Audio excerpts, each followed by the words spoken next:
स्वामी கேக்குறதா அடியன்? ரெக்கார்டிங் ஆரம்பிச்சாச்சு அடியன். அடியன் ரெக்கார்டிங் ஆரம்பிச்சாச்சு. श्रीमान् वेङ्कटनाथार्य कवितार्किककेसरी वेदान्ताचार्यवर्यो मे सन्निधत्तां सदा हृदि सन्तः श्रीरङ्गपृथ्वीशचरणत्राणशेखरा जयन्ति भुवनत्राणपदपङ्कजरेणवः भरताय परं नमोऽस्तु तस्मै प्रथमोदाहरणाय भक्तिभाजाम् यदुपज्ञमशेषतः पृथिव्यां प्रथितो राघवपादुका प्रभावः वर्णस्तोमैर्वकुलसुमनो वासनाम् उद्वहन्तीम् आम्नायानां प्रकृतिमपरां संहितां दृष्टवन्तम् पादेन नित्यप्रणिहितधियं पादुके रङ्गभर्तुः त्वन्नामानं मुनिमिह भजे त्वामहं स्तोतुकामः. ஸ்ரீ பாதுகா சகஸ்திரம் என்று சுவாமி தேசிகன் அருளி செய்த உத்தமமான ஸ்தோத்திர கிரந்தம், காவிய கிரந்தம். அதிலே இன்றைக்கு 16வது பத்ததி பார்க்கணும். பகுரத்ன பத்ததி என்பதாக இதற்கு திருநாமம். பாதுகா சகஸ்திரத்திலே பார்த்தோமானால் முதலிலே பாதுகையினுடைய பிரபாவம் முதல்ல எல்லாம் சொல்லிவிட்டு அதுக்கப்புறம் ஸ்ரீ ராம பாதுகா பிரபாவம் அப்படிங்கிறத சாதித்தார். அதுக்கப்புறம் பாதுகைக்கே இருக்கக்கூடிய பிரபாவங்களை சஞ்சார பத்ததி, புஷ்ப பத்ததி, பராக பத்ததி, நாத பத்ததின்னு 4 விதமா சொன்னார். சஞ்சாரம் பாதுகைக்கு தான், புஷ்பம் பெருமாள் திருவடியில சேர்க்கிற புஷ்பம் பாதுகைக்கு சேர்கிறது. பராகம் அப்படின்னா பாதுகையுடைய திருவடி, பாதுகையுடைய அடித்தூள். நாதம் அப்படின்னா பாதுகையினுடைய நாதம், ஒலி, ஜல் ஜல்னு சப்தம். அதை பத்தி எல்லாம் ஆச்சரியமாக அனுபவித்தோம். அதுக்கப்புறம் 15வது பத்ததி ரத்ன சாமானிய பத்ததி. அதிலிருந்து ஆரம்பித்து 15, 16, 17, 18, 19, 20 இந்த பத்ததிகள்ல பாதுகையில இருக்கக்கூடிய ரத்னங்களை பத்தி தான் சாதிக்கிறார். ஏன்னா சுவாமி தேசிகனே மணிபாதுகான்னு தான் சொல்ற வழக்கம். மணிபாதுகா, ரத்ன பாதுகா. எம்பெருமானுடைய பாதுகையில பலவிதமான ரத்னங்களை எல்லாம் இழைத்து வைத்திருக்கிறார்கள். அதிலே முதல்ல ரத்ன சாமானிய பத்ததி அப்படிங்கிறது 15வது பத்ததி. பொதுவாக ரத்னங்களை பத்தி சொன்னார். விசேஷமாக ஒவ்வொரு ரத்னம் பத்தி ஒவ்வொரு பத்ததியில சொல்ல போறார். பொதுவாக ரத்னம் பற்றி 15வது பத்ததி ரத்ன சாமானிய பத்ததி. இப்பொழுது 16வது பத்ததி பார்க்கணும் நாமோ. அது பகுரத்ன பத்ததி. பல ரத்னங்கள், அதான் பல விதமான ரத்னங்கள்.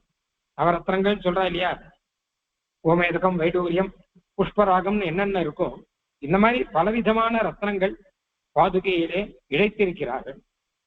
பாதுகையிலே சாத்தி கொண்டிருக்கிறார். அந்த ஒரு வைபவத்தை பற்றி சாதிக்க போகிறார். அது நாம பார்க்கணும். இதற்கு முன்னாடி ரத்ன சாமானிய பத்ததியில ரொம்ப அழகா சில விஷயங்கள்லாம் சுவாமி சாதிச்சார். பொதுவா பெருமாள் பாதுகையில ரத்னங்கள்லாம் சாதிச்சுருக்கார் அப்படின்னா அது நமக்கு சொல்லக்கூடிய செய்திகள் நிறைய இருக்கான். அந்த ரத்னங்கள்லாம் பார்த்தா உடனே சிந்தாமணி ஞாபகம் வருதான். தேவலோகத்துல இருக்கிற சிந்தாமணி அப்படிங்கிறது எதை கேட்டாலும் கொடுக்கும்.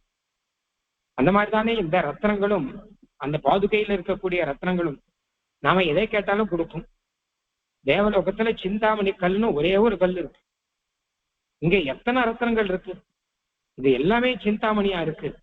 மோட்சத்தை கூட கொடுக்கும். பவந்தி ரங்கேஸ்வர பாதரக்ஷே பிரகல்பயந்தோ விவிதான் புமர்த்தான். பலவிதமான புருஷார்த்தங்கள் யார் எதை கேட்டாலும் கொடுக்கும்னா அந்த சிந்தாமணிலாம் சாதாரணம். உதர்ச்சிட சிந்தயதாம் ஜனானாம் சிந்தாமணித்வம் மனயஸ்வதீயாக. அதுவும் இல்லாம சிந்தாமணிங்கிற பெயர் இதுக்கு பொருத்தங்கிற.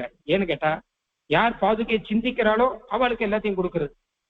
நம்மளுடைய சிந்தைக்கு ஏற்ப எல்லாத்தையும் கொடுக்கற. அப்படின்னால இதைத்தான் சிந்தாமணி அப்படின்னு சொல்லணும் அப்படின்னு ஒண்ணு சொல்றார். அந்த மாதிரி இந்த பாதுகையுடைய ரத்னம் ஒளிதான் யமலோக தூதர்கள் இருந்து நம்மை காப்பாற்றும். இந்த பாதுகையுடைய ரத்னம் ஒளிதான் ஸ்ரீவைகுண்ட லோகத்துக்கு நமக்கு வழிகாட்டும். அதெல்லாம் சொன்னார்.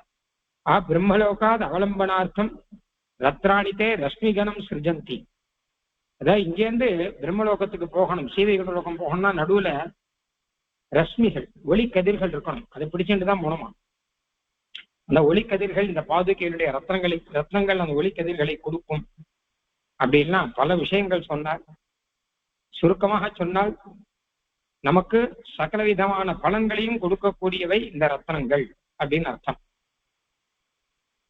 ரத்ன சாமானிய பத்தியில பலவிதமான பலன்கள் கொடுக்கக்கூடியவைன்னு சொன்னார். கடைசி ஸ்லோகம் அதுல தாபத்ரயம் நிருந்தே பச்சதி கஷாயான் விசோஷயதி பங்கம் தேஜஸ்திரிதயமிதம் தே சங்கே ரங்கேந்திர பாதுகே தேஜஹ. போன பத்தியில கடைசி ஸ்லோகம் இந்த தேஜஹ பாதுகையுடைய இந்த ஒளி இருக்கே, இது மிகவும் விசேஷமானது. ரத்னத்தினுடைய ஒளி பொதுவா தேஜஸ் சொன்னாலே 3 தேஜஸ் தான் பிரசித்தம்.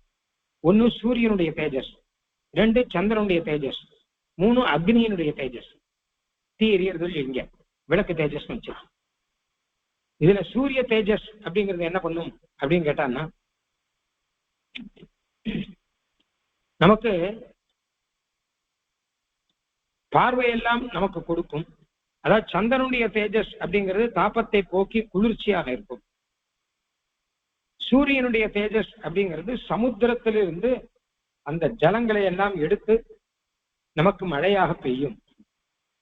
அக்னியினுடைய தேஜஸ் அப்படிங்கிறது நமக்கு பாக்கம் செய்வதற்கு, தளிகை செய்வதற்கெல்லாம் உபயோகப்படும். இப்படி 3 இருக்கு. இந்த பாதுகையினுடைய தேஜஸ் என்ன பண்ணும் சுவாமி அப்படின்னு கேட்டா, இந்த 3ஐயுமே பண்ணுங்கிற.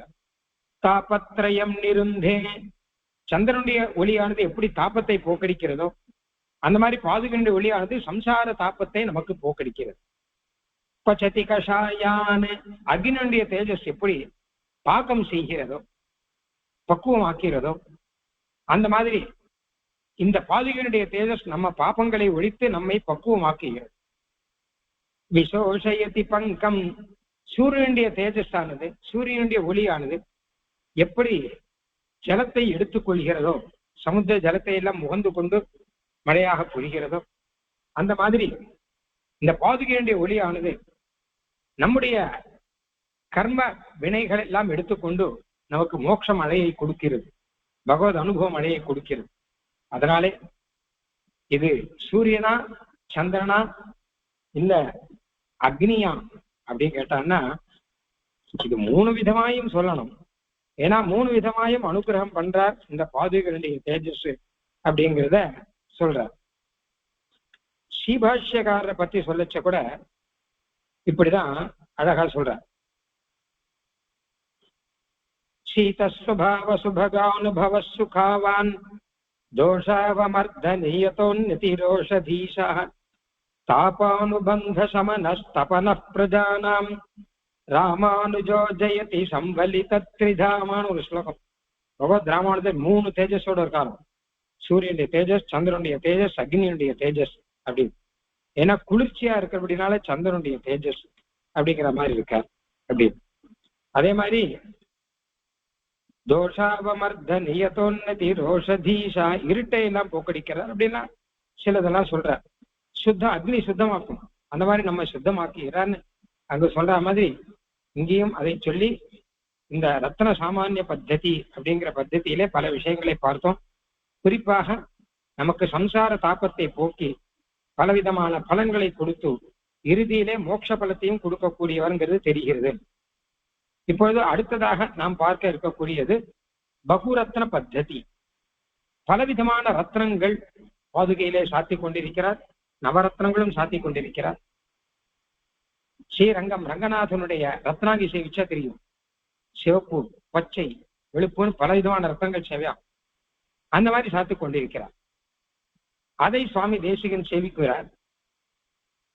அந்த பாதுகா தேவியினுடைய சேவை கண் முன்னாடி நிற்கும் போது சுவாமி தேசிகனுக்கு எத்தனையோ கற்பனைகள், எத்தனையோ பலன்கள் கிடைக்கிறதெல்லாம் இருக்கட்டும், கற்பனைகள் அப்படியே நிறைய உதிக்கின்றன. அதைத்தான் இந்த பத்ததியில பார்க்க போறோம். அதாவது ஒரு கவி அல்லவா, ஒரு கவியான ஒரு விஷயத்தை சொல்லும்போது அழகா கற்பனையோட கூட தான் சொல்லுவார். அதுக்கு உத்பிரேக்ஷா அப்படின்னு பெயர். உத்பிரேக்ஷானா கவியனுடைய கற்பனை. இந்த கற்பனையில இத்தனை தேஜஸ், ஒவ்வொரு ரத்னத்திலையும் ஒவ்வொரு விதமாக இந்திரநீலக்கல்லுங்கிறது கருப்பாக இருக்கும், முத்து அப்படிங்கிறது வெள்ளையா இருக்கும், பத்மராகம் அப்படிங்கிறது சிவப்பாக இருக்கும், அதனுடைய பிரகாசம் அப்படி இருக்கும். மரகதம் அப்படிங்கிறதெல்லாம் பச்சை ஒளியாக இருக்கும். இப்படி பலவிதமான ஒளிகள் இருக்கு. இப்ப இதோடு சேர்த்து பாதுகையை சேவிக்கிறார். சேவிக்கும் போது அவருக்கு என்னென்னமோ என்ன ஓட்டங்கள் சுவாமி தேவிகளுக்கு கவியானபடியினால பலவிதமான எண்ணங்கள் இருக்கின்றன. அதெல்லாம் உட்பிரேட்சையாக சுவாமி தேசிகன் சாதிக்கிறார். அதுதான் இப்ப பார்க்க போறோம். நல்ல கவிகளுக்கு நல்ல நல்ல உட்பிரேட்சைகள்லாம் வரும், சிந்தைகள். சுவாமி தேசிகனுடைய கோதாஸ்திதியில பார்த்தாலே கூட எத்தனையோ விதமா சிந்திக்கிறார். ரங்கநாதன் ஏன் தெற்க பார்த்துட்டு இருக்கார் அப்படின்னா ஒருத்தரும் ஒவ்வொரு காரணம் சொல்றார். சுவாமி தேசிகன் சொல்றார், ஆண்டாள் தெற்க ஜீவலிபுத்தூர்ல இருக்கார், அவளை பார்த்துட்டு இருக்கார் அப்படின்னு சொல்றாரு இல்லையோ. இதெல்லாம் தான் கவியினுடைய ஒரு உட்பிரேட்சா. இந்த உட்பிரேட்சாங்கிறது வெறும் கற்பனையா இல்லாமல் நமக்கு ஒரு நல்ல விஷயத்தை கொடுக்கறதா இருக்கும். இப்ப ஆண்டாள் ஜீவலிபுத்தூர்ல தெற்க இருக்கிறபடியாலே ஸ்ரீரங்கத்துல ரங்கநாதன் தெற்கு நோக்கி பார்த்துட்டு இருக்கார் அப்படின்னு சொல்லும் போது நமக்கு ஆண்டாளுக்கும் ரங்கநாதருக்கும் இருக்கக்கூடிய நெருக்கம், அதனாலே ஆண்டாளுக்காக பெருமாள் செய்கிறார். அப்ப அந்த ஆண்டாளை செவித்தால் நமக்கு ரங்கநாதருடைய அனுகிரகம் கிடைக்கும். இந்த மாதிரி அர்த்தங்கள்லாம் இருக்கு. எல்லா நதிகளை காட்டிலும் கோதாவரி நதி விசேஷங்கிற அதுல கோதாவரி ஜெகதிதம் பயசா புனீதே, ஏன்னா கோதாங்கிற பெயர் இருக்கும் இல்லையோ, ஆண்டாளுடைய திருநாமம் இருக்கும் இல்லையோ அப்படின்னு. இதெல்லாம் தான் கவிகளுடைய ஒரு உட்பிரேக்ஷான் பேர், கற்பனையின் பேர். அந்த ரீதியில இந்த பத்ததியில இந்த பாதுகை ஒரு கவி பாவனையோடு கூட சுவாமி தேசிகன் எப்படி அனுபவிக்கிறார் அப்படிங்கிறத பார்க்க போறோம். பகுரத்ர பத்ததியிலே முதல் ஸ்லோகம். முகபாஹூர் பாதேபியோ வர்ணான் சிருஷ்டவத பிரபோ பிரபத்யே பாதுகாம் ரத்னைஹி வியக்த வர்ண வியவஸ்திதிம். பாதுகையில பலவிதமான ரத்னங்கள், அந்த ரத்னங்கள்ல இருந்து பலவிதமான வர்ணங்கள், நிறங்கள் அர்த்தம். சிவப்பு, பச்சை, கருப்பு, இந்த மாதிரி வெள்ளை, பலவிதமான வர்ணங்கள்லாம் இருக்கு இல்லையா. அந்த வர்ணங்களுக்கெல்லாம் வியவஸ்தை பண்றாரு. அது அந்தந்த இடத்துல அழகா இருக்கு.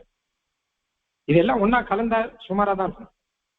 சிவப்பு சிவப்பா இருக்கு, அடுத்து பச்சை இருக்கு, அடுத்து கருப்பு இருக்கு, அடுத்து வெள்ளை இருக்கு, இப்படி அழகழகா இருக்கா. இதெல்லாம் பார்த்தா வர்ண வியவஸ்தை அழகா பண்ணியிருக்கா இந்த பாதுகை.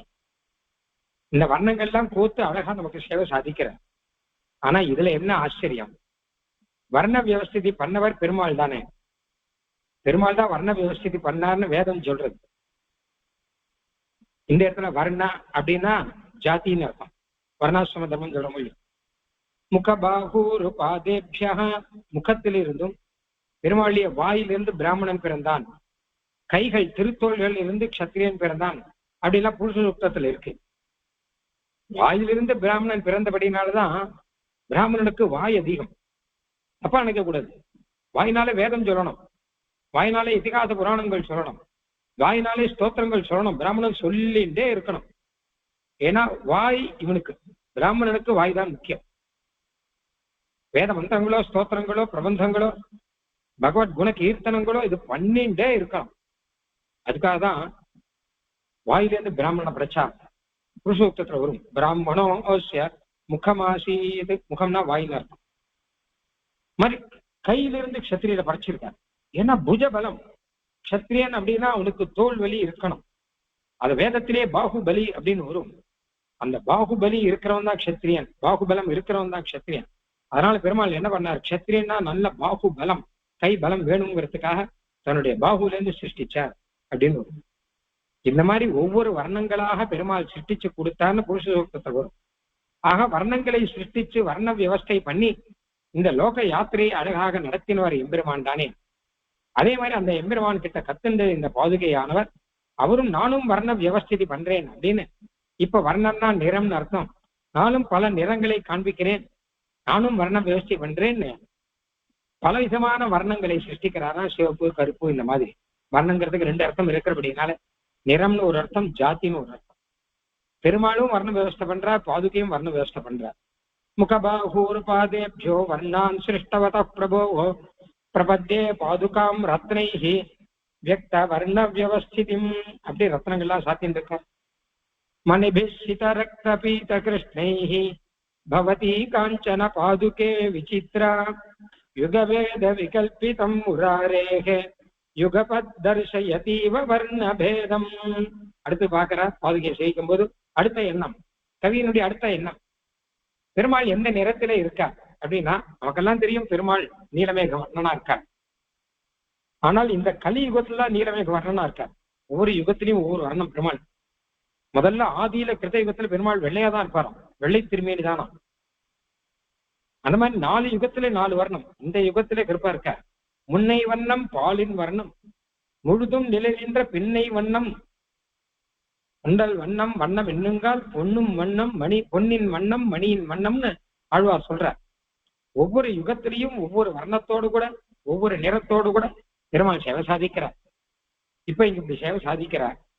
இதெல்லாம் சாஸ்திரத்துல சொல்லியிருக்கா. இதெல்லாம் கேட்டிருந்தார் ஒருத்தர். உடனே அவருக்கு ஒரு சந்தோஷம் வந்துட்டு, சுவாமி ஒவ்வொரு யுகத்திலையும் ஒவ்வொரு வர்ணம் இருக்காரு, இந்த எல்லா வர்ணத்தோட கூடயும் சேவிச்சா பெருமாள் எப்படி இருப்பார் அப்படின்னா, அப்பதான் பாதுகா காமிக்கிறாரா, என்ன பாருங்கோ எல்லா வர்ணத்தோடையும் பாதுகா சேவை சாதிக்கிறார். பலவிதமான நிறங்களோடு கூட என்னுடைய சேவையை பாருங்கள்னு சகல வர்ணத்தோடையும் எம்பெருமானை சேவிக்கணும் ஒருத்தன் ஆசைப்பட்டான்னா, யுகபேத விகல்பிதம் முராரேக, யுகபத்னா அட்டிய டைம் எல்லா வர்ணையும் சேவிக்க முடியுமா? ஒன்ஸ் ஒரே சமயத்துல முடியுமான்னா, யுகபத் தரிசயதீவ வர்ணபேதம். பாதுகை தன்னுடைய ஒளியை காமிக்கிறார்.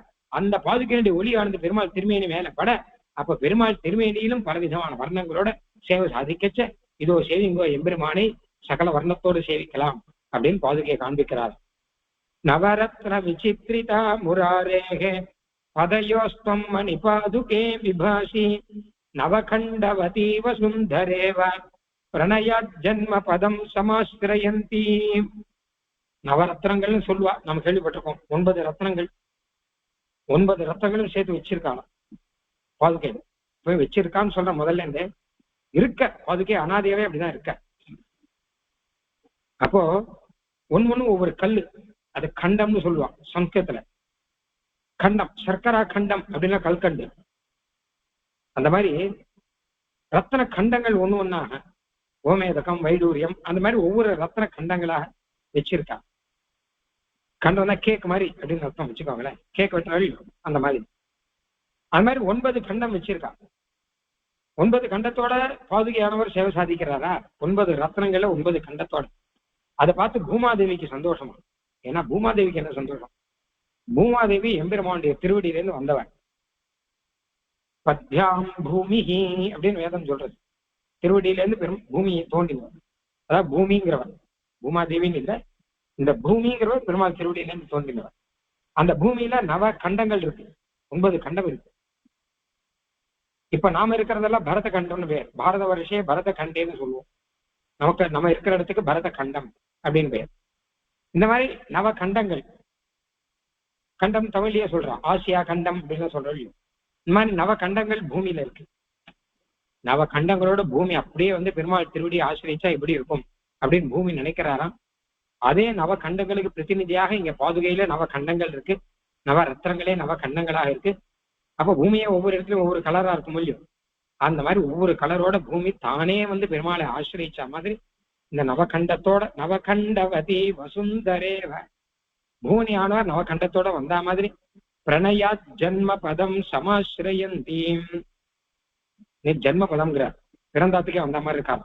அதாவது பூமி பத்யாம் பூமிங்க இப்படி இல்ல, பெருமாள் திருவடியில இருந்து பிறந்தவர். அப்புறம் எங்க இருக்கார்? ஸ்ரீவைகுண்டத்துல பெருமாளோட இருக்கார். அவர் பிறந்தாத்துக்கே வரணுங்கிற மாதிரி நினைக்கிறாராம். பிறந்தாவதுன்னா பெருமாள் திருவடி தான். அந்த திருவடிக்கே இந்த பாதுகா ரூபத்துல வந்திருக்கார் அப்படின்னு அர்த்தம். சகசா விநிவேத்ய சாபராதான் ஸ்வததீன ஸ்வபதே முகுந்த பாதே அருணோபலசக்த மௌத்திக ஸ்ரீஹி ஸ்மயமானேவ விபாசி பாதுகேத்வம். சரி, பூமாதேவி அப்படி நினைக்கிறார். சாதாரணமானவன் என்ன நினைப்பான்னு கேட்டா, இந்த ரத்னங்களை எல்லாம் பார்த்தா பாதுகாதேவி சிரிக்கிற மாதிரி இருக்கான். ஏன்னா ஒரு நல்ல நாயகியானவர் சிரித்தான்னு வச்சுக்கோங்க, அதுல பல ரத்னங்கள் இருக்கும். என்ன கேட்டா முகம் ஒண்ணு இருக்கும், அந்த முகத்து நடுவுல உதடுகள் சிவப்பா இருக்கும், அந்த உடலுக்கு நடுவுல பற்கள்ங்கிறது வெள்ளையா இருக்கும், அந்த முகத்துல தலைமுடிகள்லாம் கருப்பா இருக்கும், இப்படியெல்லாம் இருக்கும் இல்லையோ. அப்போ ஒரு நல்ல நாயகியுடைய சிரிப்பு அப்படிங்கிறது எப்படி பல வர்ணங்களோட கூடி இருக்கும், அந்த மாதிரி பாதுகையும் நம்மை பார்த்து சிரிக்கிறார். எதுக்காக சிரிக்கிறார் அப்படின்னு கேட்டா, நம்மளையெல்லாம் கொண்டு போய் பெருமாள் திருவடியில சேர்த்திட்டு அதுக்கப்புறம் போருமா, இன்னும் ஏதாவது வேணுமா அப்படின்னு கேட்டு சிரிக்கிறாராம். மாதாதேவி ஸ்லோகத்துல சுவாமி தேசிகன் சொல்றாரு இல்லையா, மாதாதேவி துவமசி பகவான் வாசுதேவ பிதாமே ஜாதசோகம் ஜனனீவயோரேகலட்சியம் தயாயாக தத்தோ யுஷ்மத் பரிஜனதையா தேசிகைரப்யதஸ்வம் கிந்தே பூய பிரியமிதி கில ஸ்நேரவக்திரா விபாஷி. தாயா நம்மளை பார்த்து சிரிக்கிறாராம். ஏன்னா பெருமாள் திருவடியில நம்ம சேர்த்துட்டு இன்னும் என்னப்பா உனக்கு வேணும் அப்படின்னு சிரிக்கிறாராம். அந்த மாதிரி சிரிப்பாலேயே கேட்கிறாராம். அந்த மாதிரி பாதுகா தேவி கேட்கிற மாதிரி இருக்கு. அருணோபல சக்த மௌக்திகசி, முத்தெல்லாம் வெள்ளையா இருக்கு. அதுக்கப்புறம் அந்த சில ரத்னங்கள் இருக்கும், அதெல்லாம் சிவப்பா இருக்கு. இப்ப சிவப்புக்கு நடுவுல வெள்ளை எல்லாம் சேர்ந்து பாதுகா தேவி நம்மை பார்த்து புன்னகை பூக்கிற மாதிரி இருக்கிறார். பகுரத்ன சமுத்பவம் மயூகம் தவ மன்யே மணி பாதுகே முராரேக சரணோபகதம் மயூர பிஞ்சம் மகுடாரோகண சாகசம் பிரமாஷ்டும். பாதுகையினுடைய இந்த ரத்னங்களை எல்லாம் சேர்த்து பார்த்தா மயில் தோகை வச்ச மாதிரி இருக்கு. மயில் தொகையில தான் பல வர்ணங்கள் இருக்கும், சிவப்பு கருப்பு பச்சை எல்லாம் இருக்கும். எல்லாம் சேர்த்து மயில் தொகை வச்ச மாதிரி பாதுகை இருக்காராம். அதுல என்ன பிரபாவம்னு கேட்டா, மயில் தொகை பெருமாளுடைய சிரஸ்ல இருக்கார் இருக்கும். நமக்கெல்லாம் தெரியும், கண்ணன்னு சொன்னாலே அவருடைய சிரஸ்ல மயில் தொகை இருந்தாதான் கண்ணன் நாம் ஒத்துப்போம், இல்லடா ஒத்துக்க மாட்டோம். சுவாமி தேசிகன் அதராகித சாரு வம்சநாளாக மகுடாலுப்பி மயூர பிஞ்சமாலாக அப்படின்னு சொல்றாரு இல்லையா. அந்த மகுடத்துல அந்த மயில் தொகை அப்படிங்கிறது இருக்கணும். வேணுகோபாலன் சாத்த முடியல, மகுடத்துல அந்த மயில் தொகை அப்படிங்கிறத சாத்தும் போது அப்பதான் வேணுகோபாலன் அப்படின்னு நமக்கு தெரியுது. அது அழகு இல்லையா. அந்த மாதிரி மயில் தொகையை கூட்டு மயில் தொகையை பெருமாளுடைய சிரஸ்ல வைக்கும்போது மயில் தொகைக்கே கொஞ்சம் கர்வம் வந்துருவான். மயிலுக்கு ஒரு கர்வம் வந்துடும். நான் உதிர்த்து போட்ட தொகை அதை கண்ணன் சிரஸ்ல வச்சுட்டு இருக்கான். மயில் இறகுதானே, வேண்டான உதிர்த்து போடுறது, அதை தானே எடுத்து வைக்கிறேன். அப்ப பெருமாளுடைய சிரஸ்ல அலங்காரமாக இருக்கு அப்படின்னு அப்புறம் உடனே நினைக்கிறதா, அது ஐயோ இப்படி எல்லாம் நினைக்கிறோமே, நமக்கு என்ன பாக்கியம், பெருமானுக்கு அலங்காரமா இருக்கிறதுக்கு என்ன பாக்கியம் நினைக்கிறதா. உடனே நம்ம அகங்காரத்தை உடனும்னா என்ன பண்ணணும் கேட்டா, பெருமாளுடைய சிரஸ்ல இருக்கக்கூடாது, அவன் திருவடியில போய் இருக்கணும் அப்படின்னு கீழே வந்துதான் பார்த்தா அங்க பாதுகை இருக்க. அந்த பாதுகையில ஒரு மயில் தொகை இருக்கு. இங்கே என்ன மயில் தொகை எப்படி வந்ததுன்னு பாக்குற, மயில் தொகை இல்ல, மயில் தொகை நிறத்தில பல வர்ணங்கள் கலந்திருக்கு, ரத்னங்கள் அப்படிங்கிறத பார்த்த உடனே அந்த மயில் தொகை சொல்ல வாஸ்தவம் நானே இருக்கிறதா நினைக்கிறேன், நானே எத்தனை ரத்ன ரூபமா இருக்கிறதா நினைக்கிறேன், பாதுகையை ஆசிரியிச்சு இருக்கேன். சரணோபகதம் மயூர பிஞ்சம், மயில் தொகை மேலதான் இருக்கும், சரணத்திலே வந்து சரணாகதி பண்ணா மாதிரி மயில் தொகை சரணாகதி பண்ணா எப்படி இருக்கும், அப்படி ரத்னங்கள் எல்லாம் இருக்கின்றன அப்படின்னு அர்த்தம். பிரபயா ஹரிநீல மௌக்திகானாம் விகசந்தியாதிசீவ பாதுகேத்வம் மதுபிச்சரணாரவிந்த லக்ஷ்மியாக ஸ்ரஜமுண்டீவர புண்டரீக பத்தாம். இதுக்கு எல்லாத்துக்குமே உள்ளர்த்தம் கவியுடைய கற்பனைன்னு சொன்னா கூட உள்ளர்த்தமும் நம்ம வச்சுக்கணும். மேல பெருமாளுக்கு மேல சேவை பண்றோம் மாத்திரம் இல்லாமல் திருவடி சேவை பண்றதும் விசேஷம் அப்படின்னு அதுக்கு அர்த்தம். இப்ப பாருங்க, ஸ்ரஜம் ஒரு மாலை மாதிரி இருக்கா. ரங்கநாதனுக்கு தேவ பெருமாளுக்கெல்லாம் மாலை பார்த்தா ஒரு நிறத்துல இருக்காது. சிவப்பு சிவப்பு சிவப்பு நிறத்துல புஷ்பங்கள், வெள்ளை நிறத்துல புஷ்பங்கள், பச்சை நிறத்துல புஷ்பங்கள், சில இலைகள், இதெல்லாம் சேர்த்து வச்சுதான் மாலை சமர்ப்பிப்பார். அத்தனை மாலையோட இருக்கும்போது ஆச்சரியமா, அத்தனை நிறத்தோட மாலை சமர்ப்பிக்கும் போது ஒரு மஞ்சள் நிறத்துல இருக்கும், எல்லாத்தையும் சேர்த்து மாலை வச்சு அழகா சமர்ப்பிப்பார்கள். அப்ப பெருமாளுடைய திருமார்புல இருக்கக்கூடிய லக்ஷ்மிக்கு இந்த மாலையெல்லாம் சமர்ப்பிக்கிறான். அப்போ பாதுகாதேவி பார்த்தாராம், திருமார்புல எப்படி லக்ஷ்மியோ அந்த மாதிரி சரணாரவிந்த லக்ஷ்மியாக, திருவடியும் ஒரு லக்ஷ்மி தானே, சரணாரவிந்த லக்ஷ்மி இவருக்கும் ஒரு விசேஷமானவர். பெருமாள் திருவடிங்கிறதும் விசேஷமானவர் தானே, அவருக்கு ஒரு மாலை கொடுக்கணும். பல வர்ணத்தோட மாலை சமர்ப்பிக்கிறோம். எல்லாரும் பெருமாளுடைய திருமார்புல தான் மாலை சமர்ப்பிக்கிறார், திருவடியில வெறும் புஷ்பத்தை தான் சமர்ப்பிக்கிறார். இங்கே பல வர்ணங்களோட மாலை சமர்ப்பிக்கணும்னு பாதுகை பார்த்தாராம். அதனால ஸ்ரஜமிந்தீவர புண்டரீக பத்தம், நிறைய பலவிதமான நிறங்களாலே கூட அங்க பலவித புஷ்பங்களை சேர்த்து மாலை கட்டின மாதிரி இவரே சமர்ப்பிக்கிறார். புண்டரீகம்னா தாமரைப்பூ, இந்தீவரம்னா குமுதல் பூ, இதெல்லாம் சேர்த்து பலவிதமான வர்ணங்களோட கூட ஒரு மாலையை கட்டி பெருமாள் திருவடியில அந்த சரணார இந்த லக்ஷ்மிக்கு சமர்ப்பிச்ச மாதிரி, பெருமாள் திருமார்பு லட்சுமிக்கு சமர்ப்பிக்கிற மாதிரி பெருமாள் சரணாரவிந்த லட்சுமிக்கு ஒரு மாலை சமர்ப்பிக்கணும் அப்படின்னு தன்னுடைய பிரகாசத்தினாலேயே சமர்ப்பிக்கிறார் அப்படின்னு. தவ மாதவ பாதுகே மணி நாம் பிரபயா தேவி சிதாசிதாருணானாம் வகதே கிரிசஸ்ய மௌலி கங்கா குமுதேந்தீவர பத்மகானனானி. சிவபெருமான் வந்து சேவிக்கிறார் பாதுகையை. அப்ப கூட அவருடைய தலையில கங்காதேவி இருக்கார். அவரும் கீழ் வந்து சேவிக்கிற மாதிரி இருக்கு. பொதுவா கங்கா நதி இந்த மாதிரி உயர்ந்த ஜலாசயங்களா இருந்தா பல விதமான புஷ்பங்கள்லாம் இருக்கணும். தாமரைப்பூ இருக்கணும், கருப்பான குமுதப்பூ இருக்கணும், எல்லாம் இருக்கணும். அதெல்லாம் எதுவுமே இல்லை. சிவனுடைய சிரஸ்ல இருக்க கங்கையில பூவெல்லாம் இருக்குமா இல்லையா தெரியல. அப்போ அப்படியே வந்து சிவன் வந்து சேவிக்கும் போது இந்த புஷ்பங்கள்லாம் இல்லாட்டா என்ன, புஷ்பங்களுடைய வர்ணங்கள் இருக்கட்டும் அப்படின்னு சொல்லிட்டு பாதுகையானவர் தன்னுடைய வர்ணங்களை அப்படியே சிவனுடைய சிரஸ்ல கொடுக்கிறாராம். அதாவது சேவிக்கும் போது பாதுகையுடைய வர்ணங்கள் சிரஸ்ல டால் அடிக்கிறது. அப்ப கங்கையிலேயே கருப்பா இருக்கு, சிவப்பா இருக்கு, எல்லாம் இருக்கு. அப்ப பலவிதமான புஷ்பங்கள் இருக்க மாதிரி சேவை சாதிக்கிறார் அவர். பிருத்தக் விதானாம் ஜதிபிர்மணீனாம் ஸ்வாம் பாதுகே லோஹித சுக்ல கிருஷ்ணாம் விஹாரஹேதோரிகங்க பர்த்துஹு பாதானுஷக்தாம் பிரகிருதிம் பிரதீமஹ. வந்துட்டார் பாருங்க வேதாந்த தேசிகன். வேதாந்த அர்த்தம் சொல்றாரு. இப்போ பிரகிருத்தின்னு ஒண்ணு இருக்கு. அந்த பிரகிருத்தில இருந்து உலகத்தை எல்லாம் ரங்கநாதன் படைக்கிறான்.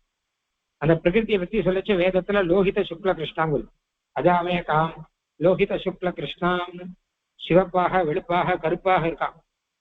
அப்படின்னா என்ன அர்த்தம் கேட்டா, சிவப்பா இருக்கு அப்படின்னா ரஜோகுணம் இருக்குன்னு அர்த்தம், வெளுப்பா இருக்குன்னா சத்வகுணம் இருக்குன்னு அர்த்தம், கருப்பா இருக்குன்னா தமோ குணம் இருக்குன்னு அர்த்தம். அந்த குணங்கள் எல்லாத்தோடையும் சேர்ந்துதான் அந்த பிரகிருதி அப்படிங்கிறது இருக்கு.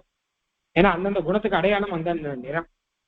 அப்போ லோகித சுக்ல கிருஷ்ண நிறங்களோடு கூட பிரகிருதியானது பெருமாள் திருவடியை வந்து ஆசிரிச்சா எப்படி இருக்கும், அதை காமிக்கிறதா நமக்கு. இந்த பாதுகையானவர் சிவப்பா கருப்பா வெளுப்பா பல ரத்னங்களால் பிரகாசித்து கொண்டு பிரகிருதியே வேதத்துல சொன்ன பிரகிருதி, வேத மந்திரத்துல சொன்னப்பட்ட பிரகிருதி வந்து இருக்கா மாதிரி பாதுகையானவர் சேவை சாதிக்கிறார். அதனால மொத்த பிரகிருதியும் பெருமாளுடைய திருவடி கீழே இருக்குன்னு அர்த்தம். தமால நீரத்யுதிம் இந்திரநீலைஹி முக்தானுவித்தாம் மணிபாதுகே துவாம் அவைமி ரங்கேஸ்வர காந்தி சிந்தோஹோ வேலாம் அவிஸ்ராந்த கதார்காம். ஸ்ரீ நம்பெருமாள் புறப்பாட்டுல பெருமாளை சேவிக்கும் போது எந்த பக்கம் சேவிக்கிறதுனே தெரியாது எல்லாருக்கும். ஏன்னா ஆச்சரியமான சேவையா இருக்கிறபடினால பெருமாள் ஆபாத சூடம் அப்படின்னு திருவள்ளியிலிருந்து திருமுடி வரைக்கும் சேவிக்கிறார். அப்புறம் சக்கராயுதம், சங்காயுதம், பெருமாளுடைய வஸ்திரங்கள், இதெல்லாம் ஒண்ணுவனா அப்படியே ஆபரணங்கள் இதெல்லாம் சேவிச்சுட்டு இருக்கும்போது இந்த திருமேனியே சேவிச்சுட்டு இருக்கோம், வெளியில எங்கேயும் போகாதுங்கோ அப்படின்னு. வெளியில எங்கேயும் போகாம அப்படி ஓரமா நிக்கணும். எது நம்மளுடைய பார்வை பெருமாளுடைய திருமேனி ரெண்டு பக்கமும் அங்கேயே இருந்து அந்த திருமேனியை சேவிச்சுட்டு இருக்கணும். இது எப்படி இருக்குன்னு கேட்டான்னா, அவைமே ரங்கேஸ்வர காந்தி சிந்தோகோ. சிந்துனா சமுத்திரம். சமுத்திரத்தை நம்ம பார்க்கணும்னு வச்சுக்கோங்களேன், நம்ம என்ன பண்ணணும்னு கேட்டா உள்ள போய் உட்காந்து பார்க்க முடியாது. அப்படி சமுத்திரத்தை ஒட்டி ஷோர் பீச் இருக்கும்.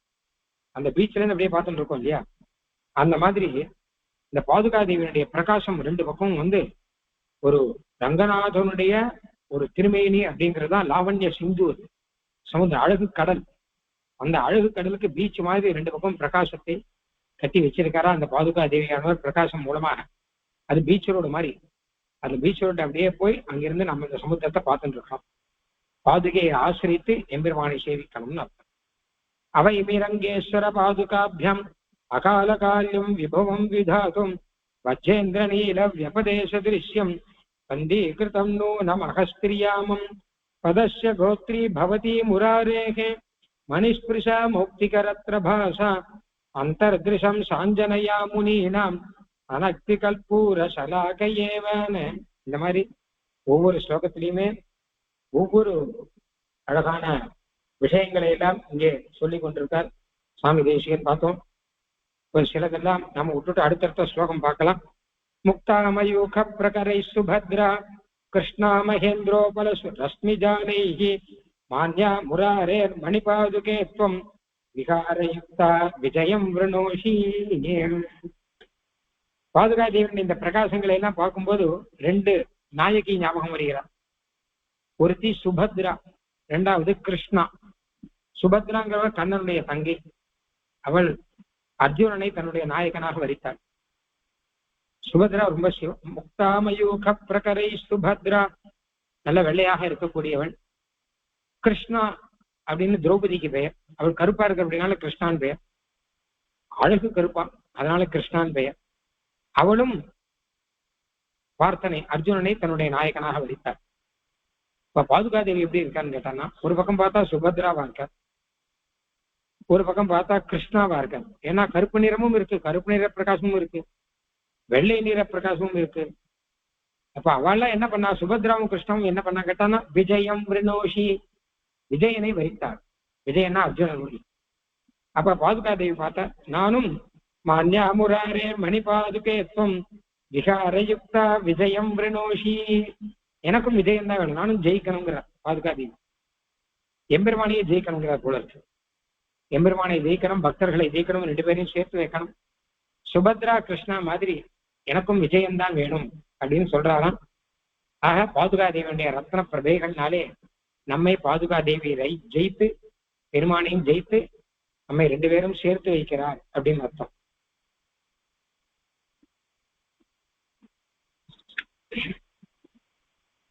சோனாஸ்மனாம் தவஹரின் மணிரஸ்மி பின்னம் பாலாதபம் பலி விமர்தன பாதரக்ஷே ஷியாமீகிருதம் சுக சகுந்த கணப்பிரவேசாத் சங்கேசதாம் கிமபி ஷாலிவனம் விபக்வம்.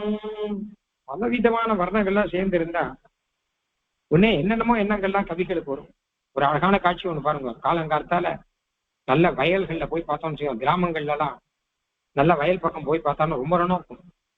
காலத்தால சூரியனுடைய பிரகாசம் லேசா வரும்போது அந்த வயல்கள்ல இருக்கக்கூடிய பயிர்கள்லாம் ஒரு பக்கம் பச்சையா இருக்கும், ஒரு பக்கம் கருப்பா இருக்கும். அந்த பயிர்களுக்கு மேல நிறைய பட்சிகள்லாம் வரும். மேல ஆகாசத்துல பறந்து பட்சிகள்லாம் அந்த இடத்துல வந்து உட்காந்துருக்கும். சூரியனுடைய பிரகாசம் வெள்ளையா இருக்கும், பயிர்கள் பச்சையா இருக்கும், பட்சிகள்லாம் கருப்பா அப்படியே பறந்து வந்து அங்க வந்து உட்காரும். வயல் திட்டெல்லாம் வந்து உட்காரும். அந்த காட்சி பார்க்கறதுக்கே ஆனந்தமா இருக்கும். அதை பார்த்து அனுபவிச்ச ஒரு சுவாமி தேசிகன். இப்ப பாதுகையை பார்த்தா அந்த அந்த காட்சி ஞாபகத்துக்கு வரலாம். சோனாத்மனாம் தவஹரின் மணிரஸ்மி பின்னம், ஒரு பக்கம் பார்த்தா பச்சையான ஒளிக்கதிர்கள், பச்சையான ரத்னங்கள் இருக்கு. இன்னொரு பக்கம் பார்த்தா பாலாதபம், இளம் சூரியன் போலே அந்த மாதிரி வெள்ளையா இருக்கு, மஞ்சளா இருக்கு. ஷியாமீகிருதம் சுக சகுந்த கண பிரவேசாத், சுக சகுந்த கிளி முதலானதெல்லாம் வந்தா கருப்பா இருக்கு. இங்க பார்த்தான்னா நிறைய ரத்னங்கள் சேர்ந்து இருக்கு. அதனால எல்லாம் சேர்த்து பார்த்தான்னா காலங்காலத்தால் அழகான ஒரு உயர்நிலை பயிர்களை பார்த்தா மாதிரியாக ஆச்சரியமாக சேவை சாதிக்கிறார் இந்த பாதுகாதேவி ஆனவர்.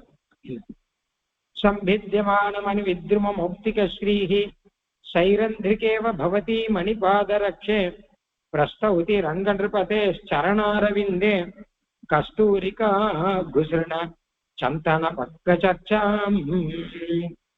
சைரந்திரிகா அப்படின்னு, சைரந்திரிகானா ராணிகளுக்கெல்லாம் கூட இருந்து, தோழி மாதிரி கூட இருந்து அலங்காரங்கள்லாம் செய்ய வைக்கிற சேட்டிமார்கள்.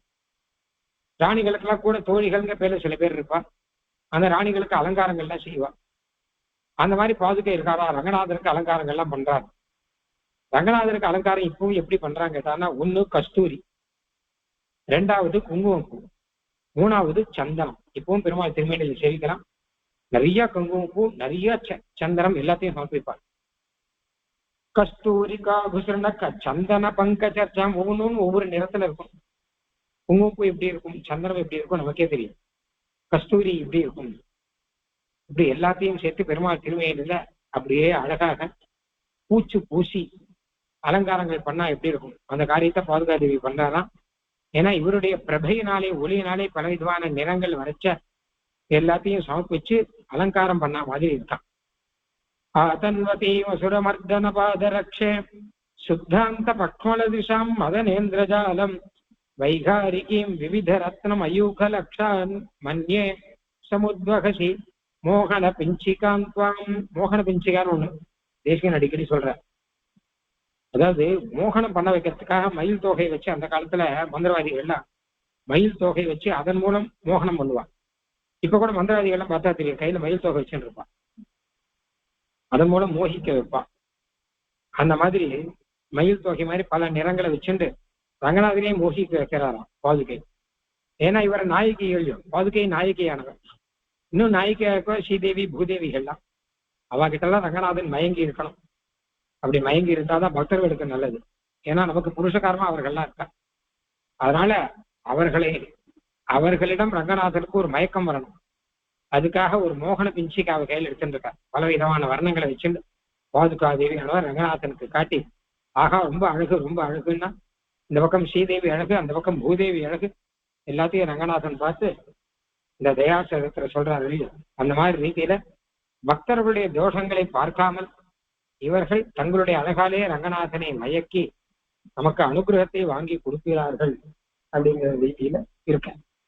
காருத்மதாந்தரித பௌக்திக பங்கி லக்ஷ்மாத் தூர்வா மதூக ரச்சிதம் துரிதோ பசாந்தி மாதஸ்வயம் வகசி முக்ததியாம் பிரஜானாம் மங்கல்யமால்யமிவ மாதவ பாதுகேத்வம்.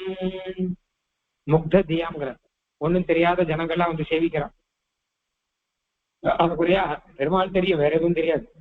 அப்போ பெருமாளுடைய பிரசாதமாக நீங்களாம் மங்கள மாளிகை வச்சுக்கோங்க அப்படிங்கிற பாதுகை. ரங்கநாதனுடைய பிரசாதமாக மங்கள மாளிகா என்ன அப்படின்னு கேட்டா, ரங்கநாதனுடைய மாளிகை எப்படி இருக்கும் கேட்டா பல விதமான வர்ணங்கள் இருக்கும் இல்லையோ, அதே மாதிரி பாதுகை சேவிச்சா அந்த வர்ணங்கள்லாம் நம்ம மேல படும்போது ரங்கநாதனுடைய பிரசாதமாக மங்கள மாளிகை கொடுத்த மாதிரி இருக்கும். காருத்மதாந்தரித பௌக்திக பங்கி லக்ஷ்மாத், காருத்மத மணியும் ஒண்ணு, அந்த மணி இருக்கு. அதுல முத்தமணி தூர்வா மதூக ரச்சிதம் துரிதோ பசாந்தி, பல அர்த்தத்துல சொல்ற. பாபங்களை போக்கடிப்பதற்காக தூர்வாவெல்லாம் இருக்கான். எல்லா நிறத்தையும் சேர்த்து வச்சு ஒரு அனுகிரகம் பண்ணி நமக்கெல்லாம் ரங்கநாதனுடைய பிரசாதம் உங்களுக்கு கிடைச்சிருச்சு போங்க, பாதுகையுடைய ஒளி மூலமாக ரங்கநாதனுடைய பிரசாதம் கிடைச்சிருச்சு, இப்ப சொத்தமா இருக்கும்னு சொல்லி அனுப்புறார். அந்த புராணி சமயே சபிகந்துமேகா ரங்கே ஜபயசீவ பதாவணித்வம் முக்தாம்சு ஜால மிலனாத் ருச்சிரை பிரவாளைஹி பிம்பாதரம் ஸ்மித விசேஷயுதம் பிரியாணாம். சில சமயம் ரங்கநாதன் என்ன பண்ணுவான்னு கேட்டா எல்லாத்தையும் மறந்துடுவார். எதை மறக்கக்கூடாது? நாயகிகளை மறக்கக்கூடாது. ஸ்ரீதேவி பூதேவி அவளையெல்லாம் மறக்கக்கூடாது. அவளுடைய புருஷகாரத்தை மறக்கக்கூடாது. அதனால தானே என்னைக்குமே பிரியாமல் இருக்கா. குழந்தைகள்லாம் சேர்த்து வைக்கணுங்கிறதுக்காக பெருமாளை தன் வசப்படுத்தி கொண்டு இருக்கா அவர்கள்லாம். ஆனா இவா பக்கமே பார்க்காம எப்படி பெருமாள் இருந்தான்னு வச்சுக்கோங்க, அப்படியே பார்த்துட்டு இருக்கா. கீழே பாக்குற இவா பக்கம் பார்க்க கூடாது அப்படின்னு பாதுகை கீழே பாக்குறாதான். கீழே பார்த்தான்னா ஸ்ரீதேவியினுடைய நிறம், பூதேவியினுடைய நிறம். ஸ்ரீதேவி பூதேவிகள்லாம் சிரிக்கும் போது அவர்களுடைய வதனார இல்லத்திலே எந்த நிறம் இருக்கோ அந்த நிறத்தோட பாதுகை சேவை சாதிக்கிறார். பாதுகை பார்த்த உடனே ஸ்ரீதேவியை பாக்குறாங்க. என்ன அப்படின்னு கேட்டா, உன்னுடைய சிரிப்பு உம்முடைய சிரிப்பு மாதிரியே பாதுகை என்ற நிறம். உடனே பூதேவியை பார்க்கிறார், உம்முடைய காந்தி மாதிரியே பாதுகை என்ற நிறம் இருக்கு அப்படிங்கிறார். உடனே அவள் எல்லாம் சொல்றா, அப்படியா சரி அப்ப நான் சொல்றதை கேளுங்க அப்படிங்கிறான். அவள் தன் வசப்படுத்துகிறான். தங்களுடைய சிரிப்பை காட்டி தங்களுடைய அழகான வதனத்தை காட்டி ரங்கநாதனை தன் வசப்படுத்தி உபய நாச்சிமார்கள் ரெண்டு பக்கமும் நிற்கிறார்கள். ஏழி கொண்டிருக்கிறார்கள், இருந்திருக்கின்றார்கள். அவர்கள் வந்து ரங்கநாதனுக்கு ரெண்டு பக்கம் அணை கட்டின மாதிரி இருக்கா. பெருமாள் நம்மளை பார்க்கிறார். அப்ப அந்த மாதிரி ரீதியில அந்த ரங்கநாதன் அவளை பார்க்காமல் கீழே பார்த்தா கூட பாதுகாதேவி ஞாபகம் கொடுத்துறாங்க. அவளை மாதிரியே இவரும் சேவை சாதிக்கிறார். பிம்பாதரம் ஸ்மித விசேஷ யுத்தம் பிரயாணம், பிராட்டியனுடைய திரு அதர் பிம்பம் மாதிரியும் அதுல அழகான புன் சிரிப்பு இருந்தா எப்படியோ அந்த மாதிரியும் அழகான திருமுகம் மாதிரியும் பல வர்ணங்களோட பாதுகையை சேவை சாதித்து ரங்கநாதருக்கு தன்னுடைய பிரியைகளுடைய ஞாபகத்தை உறுத்துகிறார். ரங்கேஸ்வரஸ்ய மிருகயோச்சரணாவசக்தாம் ரக்ஷ கபீந்திர மகுடேஷு நிவேசயோக்யாம் மன்யே பதாவணி நிபத்த விசித்திர ரத்னாம் மாயா மிருகஸ்ய ரச்சிதாமிவ சர்மணாத்வம். ஸ்ரீமத் ராமாயணத்துல மாயாமிருகம் எல்லாரும் கேள்விப்பட்டிருக்கோம். மாரீச்சன் மாயாமிருகத்துல வந்தான். பலவிதமான நிறத்துல ஒரு மான் தோல் ஒண்ணு. மாரீச்ச மாயா மிருகச்சர்ம பரிகர்மித நிர்பர தர்பாஸ்தரணான்னு வரும் இல்லையோ, அந்த மாரீச்சனுடைய மான் தோல் இருக்கும், பலவிதமான பிரகாசமா இருக்கு. அததான் சீதாதேவி ஆசைப்பட்டார். அந்த மாதிரி ஒரு மான் தோல் வேணும், இந்த மான் எனக்கு வேணும்னு. இந்த மானை நான் வைத்துக்கொண்டு விளையாடணும்னு. இந்த மானை பார்த்தா அது பிடிக்க முடியும் போல தோணல.